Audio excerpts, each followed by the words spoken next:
ଦୋଳ ସମୟରେ କଟକର ସବୁ ସାହି ଗ୍ରାମ ବସ୍ତିରୁ ଦୋଳ ବିମାନ ଆସି ସାହିରୁ ସାହି ବୁଲେ।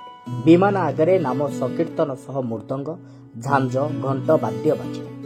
ସହରର ସବୁ ସଂକୀର୍ତ୍ତନ ମଣ୍ଡଳରେ ମୃଦଙ୍ଗ ଝାଞ୍ଜ ଘଣ୍ଟ ଆଦି ବାଦ୍ୟର ତାଳେ ତାଳେ ଦୋଳ ବିମାନରେ ରାଧାକୃଷ୍ଣଙ୍କୁ ବସାଇ ସହର ସାହି ଓ ବସ୍ତି ବୁଲନ୍ତି। ଚଳିତ ବର୍ଷ କଟକ ସହରରେ ଦୋଳଯାତ୍ରାରେ ବାଜିଛି ପିତ୍ତଳ ମୃଦଙ୍ଗ। ପିତ୍ତଳରେ ସଂକୀର୍ତ୍ତନ ମୃଦଙ୍ଗ ତିଆରି କରି ଚର୍ଚ୍ଚାରେ କଟକ ସହର ରାଉରକେଲା। ପ୍ରଥମ ଥର ପାଇଁ କଟକ ସହରରେ ପିତ୍ତଳ ଖୋଳରେ ଦୋଳଯାତ୍ରାର ନାମ ସଂକୀର୍ତ୍ତନ ହେଉଛି। ଶ୍ରୀ ଶ୍ରୀ ରଘୁନାଥଜୀଉ ସଂକୀର୍ତ୍ତନ ମଣ୍ଡଳ ପକ୍ଷରୁ ପିତ୍ତଳରେ ମୃଦଙ୍ଗ ତିଆରି କରାଯାଇଛି।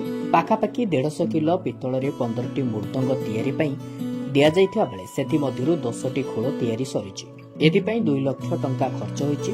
ଏ ସମସ୍ତ ମୃଦଙ୍ଗ ଗୁଡ଼ିକ ଟାଙ୍ଗୀ ଅଞ୍ଚଳର ଭଟିମୁଣ୍ଡାଠାରେ ତିଆରି ହୋଇଛି।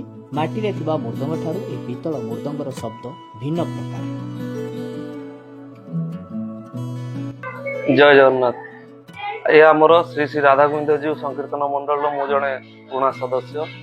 କଟକ ସହର ହେଉଛି ଗୋଟେ 1000 ବର୍ଷର ପୁରୁଣା ସହର ଏବଂ ଏ ଯେଉଁ ସଂକୀର୍ତ୍ତନ ହେଉଛି ଇଏ ବି 1000 ବର୍ଷରୁ ଉର୍ଦ୍ଧ୍ୱ ପରମ୍ପରା। ତା ଭିତରେ ଆମେ ସାହିବାସୀ ସମସ୍ତେ ମନସ୍ଥ କଲୁ ଯେ କି ଏ ବର୍ଷ କିଛି ଗୋଟେ କଟକ ଟାଉନ ଭିତରେ ନୂଆ ସଂକୀର୍ତ୍ତନକୁ ନେଇ ନୂଆ ଗୋଟେ କିଛି ପରିବର୍ତ୍ତନ ଆଣିବା। ଯେହେତୁ ସାରା ଓଡ଼ିଶାରେ କୌଣସି ସଂକୀର୍ତ୍ତନ ମଣ୍ଡଳୀରେ ପିତ୍ତଳ ଖୋଳ ନାହିଁ। ପ୍ରଥମ ଥର କରି ଶ୍ରୀ ଶ୍ରୀ ରାଧାଗୋବିନ୍ଦଜୀଉ ସଂକୀର୍ତ୍ତନ ମଣ୍ଡଳୀ ତାଙ୍କର ସାଙ୍ଗସାଥୀ କୀର୍ତ୍ତନ ଭାଇ ସାହିର ମୁରବୀ ବୃନ୍ଦ ସମସ୍ତଙ୍କ ପ୍ରଚେଷ୍ଟାରେ ଏ ବର୍ଷ ପ୍ରଥମ ଥର କରି 10ଟି ପିତ୍ତଳ ମୃଦଙ୍ଗ ହେଇଛି। ତେଣୁକରି ଆମେ ଆଶା କରୁଛୁ ଏଇଭଳି ପରମ୍ପରା ଅନ୍ୟ ସାହିମାନଙ୍କରେ ହଉ, ଓଡ଼ିଶା ସଂକୀର୍ତ୍ତନ ନାଁ ଉପରକୁ ଯାଉ।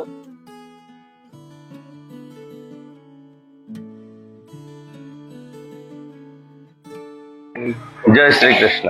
ମୁଁ ହେଉଛି ଆମର ରାଧାଗୋବିନ୍ଦଜୀଉ ମନ୍ଦିର ପୁରୁଣା ରସାପାଟଣାର ମହନ୍ତ ଅଶୋକ କୁମାର ଦେ ଏବଂ ଆମର ସବୁ ବର୍ଷ ଭଳି ଏ ବର୍ଷ ମଧ୍ୟ ଆମର ମହା ଆଡ଼ମ୍ବରରେ ଆମେ ଦୋଳଯାତ୍ରା ଆରମ୍ଭ କରିଛୁ ଏବଂ ଏଥର ଆମେ ଗୋଟେ ନୂଆ ଆଚିଭମେଣ୍ଟ ଯାହା କୁହନ୍ତି ପିତ୍ତଳ ଖୋଳର ବ୍ୟବସ୍ଥା କରିଛୁ।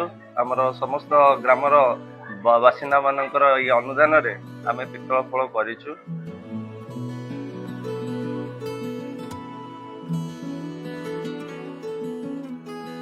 ଆଉ କଟକ ସହରରେ ଆମର 5 ଦିନ ପର୍ଯ୍ୟନ୍ତ ଯୋଉ ମେଳଣ ଅନୁଷ୍ଠିତ ହୁଏ ଏବଂ ସବୁ ବର୍ଷ ଭଳି ଏ ବର୍ଷ ମଧ୍ୟ ପିଲାମାନେ ମହା ଖୁସିରେ ଏ ପର୍ବକୁ ପାଳନ କରୁଛନ୍ତି।